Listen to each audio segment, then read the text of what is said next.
क्या है बागेश्वर धाम? बागेश्वर धाम सरकार छतरपुर के पास गढ़ा में बागेश्वर धाम है, जहां पर बालाजी हनुमान जी का मंदिर है। हनुमानी के मंदिर के सामने ही महादेव जी का मंदिर है। मंदिर के पास ही उनके दादाजी का समाधि स्थल और उनके गुरुजी का समाधि स्थल है। यहां पर मंगलवार को अर्जी लगती है। अर्जी लगाने के लिए लोग लाल कपड़े में नारियल बांधकर अपनी मनोकामना बोलकर उस नारियल को यहां एक स्थान पर बांध देते हैं और मंदिर की राम नाम जाप करते हुए 21 परिक्रमा लगाते हैं। यहां पर लाखों की संख्या में नारियल बंधे हुए मिल जाएंगे। मंदिर के पास ही गुरुजी का दरबार लगता है, जहां पर लाखों की संख्या में लोग आते हैं। धीरेन्द्र जी के पिता का नाम राम करपाल गर्ग और मां का नाम सरोज गर्ग बताया जाता है। उनका एक छोटा भाई और एक बहन है।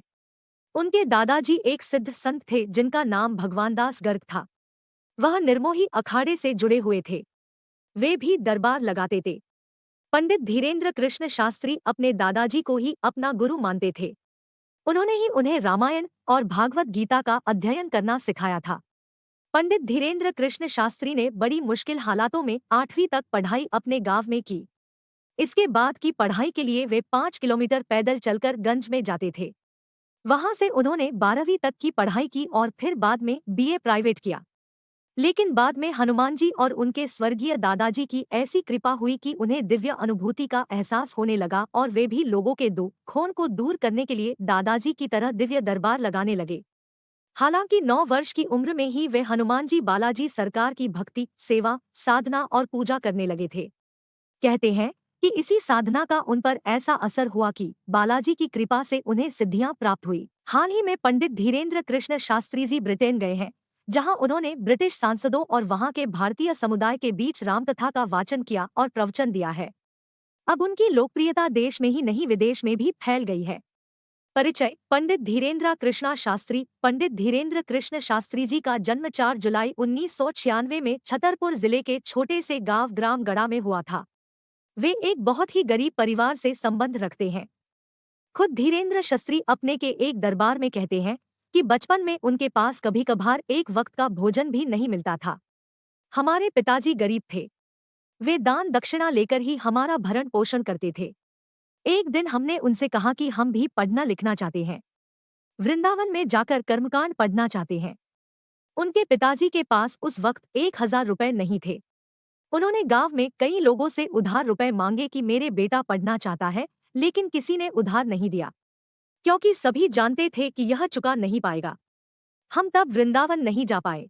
इस पर उनका कहना है कि लाखों लोगों का पर्चा बनाना संभव नहीं, इसीलिए अब हम खुद ही लोगों के पास जाकर उनके शहर में दरबार लगा लेते हैं ताकि लोगों को सुविधा हो।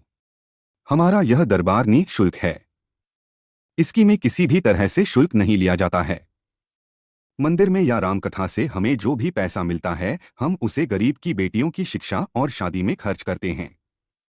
पंडित धीरेन्द्र कृष्ण शास्त्री जब धीरे धीरे लोकप्रिय होने लगे तो अब वे रामकथा भी कहने लगे हैं। जगह जगह जाकर वे रामकथा कहते हैं और लोगों को हनुमान जी की भक्ति करने के लिए प्रेरित करते हैं। रामकथा के दौरान ही वे कुछ ऐसे भी बोल जाते थे कि जिससे विवाद उत्पन्न हो जाता है। हाल ही में उन्होंने रामनवमी के जुलूस पर पत्थर फेंके जाने वाली घटना पर कड़ी प्रतिक्रिया देते हुए हिंदुओं को कहा कि जाग जाओ और एक हो जाओ, अगर तुम अभी नहीं जागे तो यह तुम्हें अपने गांव में भोगना पड़ेगा। इसलिए निवेदन है कि सब हिंदू एक हो जाओ और पत्थर मारने वालों के घर पर बुलडोजर चलवाओ। दिव्या दरबार बताया जा रहा है कि उनके दरबार में पहले सैकड़ों लोग अपनी समस्या लेकर आते थे।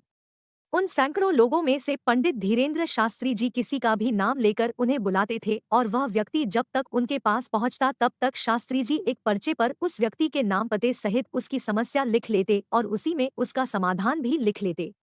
लोग आश्चर्य करने लगे कि यह व्यक्ति किस तरह दूर दूर से आए अनजान लोगों को उनके नाम से बुला लेते हैं और कहता है कि आओ तुम्हारी अर्जी लग गई।